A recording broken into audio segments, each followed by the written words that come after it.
Mga amigo, meron tayo ditong dalawang puppy na ipapakilala sa inyo. Si Micro at si Mika. So ito, ayan si Micro. Itong male.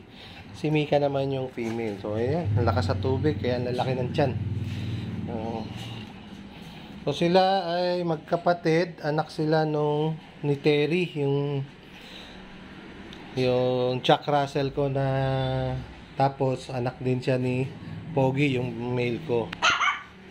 So ito atasan na. So sila ay 3 months old.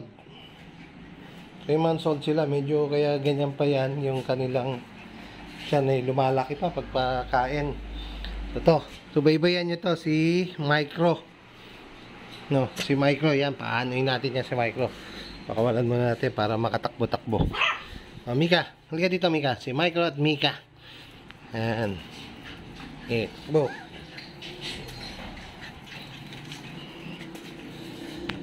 Ito si Micro ay gagawa din ng hanggang sa matrain natin. Ayan.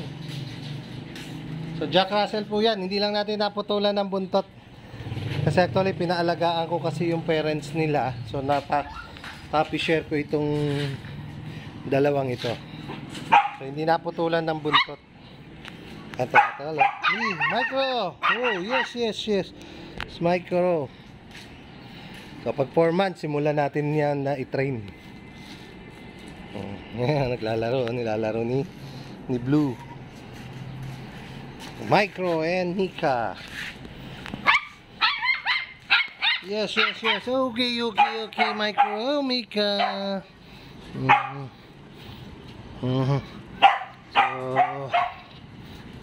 So, pupurga lang ulit yan. Pagagandahin natin yan. Yung dalawang yan. Ayan, ito, sigla. Ito naman si Snow.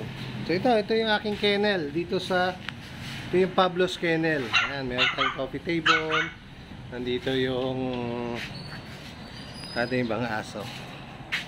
So, subaybayan nyo po ulit itong magiging video nila Micro at Mika. Yes, okay.